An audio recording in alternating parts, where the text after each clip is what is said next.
తెలంగాణలో త్వరలో మద్యం రేట్ల పెంపు.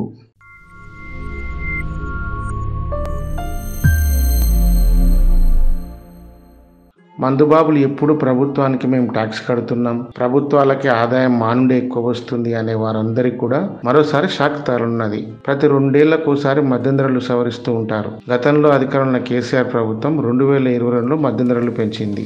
ప్రస్తుతం అధికారంలో ఉన్న కాంగ్రెస్ పార్టీ కూడా మద్యం ధరలు పెంచే ఆలోచన చేస్తున్నట్టు సమాచారం. అయితే ఈ సంవత్సరం మార్చిలో మద్యం ధరలు పెంచాలనుకున్నా ఎలక్షన్ కోడ్ నేపథ్యంలో సాధ్యపడలేదు.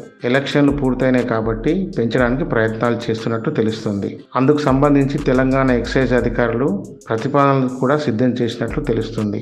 అయితే అధికారంలోకి వచ్చిన కొద్ది రోజుల్లోనే మద్యం ధరలు పెంచితే మందుబాబు నుండి ఏమైనా వ్యతిరేకత వస్తుందేమనే సందేహంలో రేవంత్ ఉన్నట్లు తెలుస్తుంది. ప్రస్తుతం మార్కెట్లో అందుబాటులో ఉన్న అన్ని బ్రాండ్లపై 20 నుంచి 25% పెంచాలనే ప్రతిపాదన సిద్ధం చేస్తున్నట్లు తెలుస్తున్నది. బీర్లపై 10 నుంచి 15 రూపాయలు పెరిగే అవకాశం ఉంది.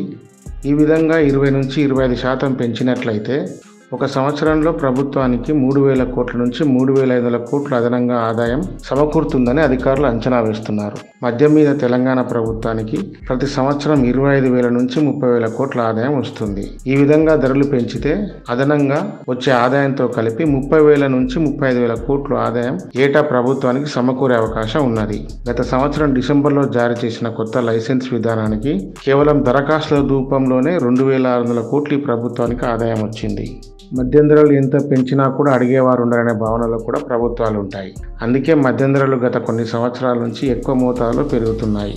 ఎంత ధరలు పెంచినా కూడా ఇంకా డిమాండ్ పెరుగుతుంది తప్ప తగ్గడం లేదు. మద్యం ధరలు పెరిగాయనే బాధతో ఇంకా ఎక్కువ తాగుతారేమో కానీ ప్రభుత్వాలను ప్రశ్నించే పరిస్థితి మాత్రం ఉండదు. తాగినాక మద్యం ఎక్కువై రోడ్ల మీదకి వస్తారేమో కానీ మద్యం ధరలు ఎక్కువైనాయని మాత్రం రోడ్ల మీదకి ఏ మందుబాబులు కూడా రారు. అందుకే ప్రభుత్వాలకు ఆ ధీమా. ప్రస్తుతం కాంగ్రెస్ పార్టీ ఇచ్చిన హామీలు అమలు చేసేందుకు వివిధ ఆదాయ మార్గాలను అన్వేషిస్తుంది. ప్రభుత్వానికి భారీగా ఆదాయాన్ని సమకూర్చే శాఖలు ఆబ్కారీ శాఖ ఒకటి, రిజిస్ట్రేషన్ల శాఖ ఒకటి. అందులో భాగంగానే ఆగస్టు నుంచి రిజిస్ట్రేషన్ల ఛార్జీలు కూడా భారీగా పెరగనున్నాయి. అసలే రాష్ట్రం అప్పుల్లో ఉంది. పైగా ఇచ్చిన హామీలు నెరవేరాలంటే ఎక్కువ మొత్తంలో రాష్ట్రానికి ఆదాయం కావాలి. అలాంటప్పుడు ధరల పెరుగుదల తప్పదేమో.